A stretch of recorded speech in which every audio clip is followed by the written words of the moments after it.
আমি সাউথ আফ্রিকাতে কিভাবে আসলাম, কত টাকা দিয়ে আসলাম সবকিছুই আপনাদের সাথে তুলে ধরবো। আজ থেকে ৭ বছর আগে আমি সাউথ আফ্রিকাতে আসার জন্য প্রস্তুতি নিই। যখন ১ম আমি ফ্লাইটে উঠলাম, তখন উঠার পরে দুবাই ছিলাম ১১ দিন। দুবাই থেকে তারপরে নিয়ে গেছিল আরেকটা জায়গায়। তো ওইখানে গিয়ে মোজাম্বিক গিয়ে মনে করেন ধরা খাইলাম। মোজাম্বিক গিয়ে ধরা খেয়ে ১৭ দিন জেল খাটলাম। জেল খাটার পরে তখন হয়তো ভাবতাছি, যখন জেলে ছিলাম তখন মনে হয় ওই জেলটা জেলখানা না, মরণের একটা ফাঁদ। কারণ মোজাম্বিক জেলখানায় যে থাকে সেই জানে আপনার বাথরুম এক জায়গায়, তার ওইটার সাথেই আপনার হচ্ছে থাকার জায়গা। কোনো বালিশ নাই, কোনো কিছু নাই, তাই না? বুঝেনই তো জেলখানা কীরকম। ঠিক তেমনি ১৭টা দিন কেমনে কাটাইছি, চোখের পানি দিয়ে ভিজে গেছে। প্রয়োজনে খাবার পর্যন্ত খাইতে পারি নাই। কারণ হচ্ছে তারা যে খাবার দেয় সেই খাবার আমাদের পছন্দ না। আর তারা হালাল হারাম কোনো কিছুই বাইসা তারা চলে না। কারণ তাদের যে খাবারে যা থাকে তারা তাই দেয়। খাইলে খাও, না খাইলে না খাও, কিছু করার নাই। তো এইভাবে মনে করেন আরও কিছু লোক আছিল, তারা যাইতো আইতো, তাদের খাবার-টাবার দিত, আমরা শুধু চেয়ে থাকতাম। কি করব, কিছু করার নাই। কারণ আমাদের তো কোনো লোক নাই ওখানে, কেউ নাই।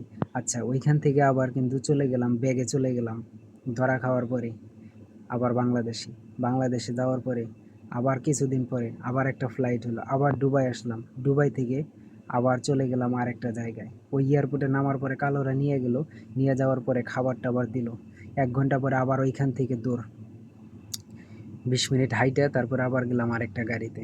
আরেকটা গাড়িতে যাওয়ার পরে ওইখান থেকে মনে করেন আবার নিয়ে গেল আরেক জায়গায়। যাই ওখান থেকে ১ রাত থাকলাম। ১ রাত থাকার পরে কিছু খাবার দিল। খাবার-টাবার দেওয়ার পরে তারপরে আবার চলে গেলাম একটা জায়গায়।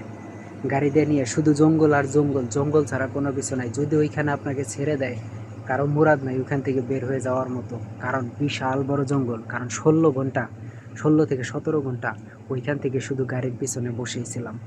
কোনো খাবার নাই। ওরা খাবার খায়, কালোরা খাবার খায়, কিন্তু আমাদের ১ গ্লাস পানি পর্যন্ত দেয় না। কথাগুলো কিন্তু বাস্তব। আপনি ইটালি যাচ্ছেন গেম দিয়ে, আপনি আমেরিকা যাচ্ছেন গেম দিয়ে, ঠিক পানামার জঙ্গলের মতোই এই সাউথ আফ্রিকার এইভাবে কিন্তু লোকাল আসলে এইভাবে কিন্তু আসতে হয়। কিছু সময় আপনাকে বলবে ডাইরেক্ট ফ্লাইট, কিন্তু যে আপনার আত্মীয়-স্বজন আনতেছে, কিন্তু দোষটা কিন্তু তার না। কারণ সে অন্য একটা লোকের মাধ্যমে আনতেছে, সেও আবার অন্য একটা লোকের মাধ্যমে আনতেছে। কিন্তু তারা কোনো কামে, কোনো ব্যতিক্রমে যদি এরকম কইরা ফেলে, তাহলে আপনার আপনজনের কিছু করার থাকে না। অনেক লোক কিন্তু মারা যাচ্ছে এইভাবে লোকালে কিন্তু আসতে। ভাই, যদি বিদেশ আসার ইচ্ছা থাকে, অবৈধভাবে আসবেন না। যে কোনো দেশে যান, বৈধভাবে বিদেশ যাবেন। কারণ তাছাড়া কিন্তু বাঁচার কোনো রাস্তা নাই বৈধভাবে না গেলে। এটা কিন্তু সবসময় মাথায় রাখতে হবে। বৈধভাবে সব জিনিসই ভালো। সৎভাবে একটা কাজ করা, সেটা কিন্তু কষ্ট, কিন্তু ফিউচারের জন্য ভালো। তো সেইভাবে আস্তে আমি চলে আসলাম। তো অনেক কষ্ট করে, তবে খাবার পর্যন্ত খাইতে পারছিলাম না। সবচাইতে দুঃখের বিষয়, ২৪ ঘন্টা কোনো খাবার পাইছিলাম না। ১ ফোঁটা পানি পর্যন্ত দিছিল না। ঠিক আছে?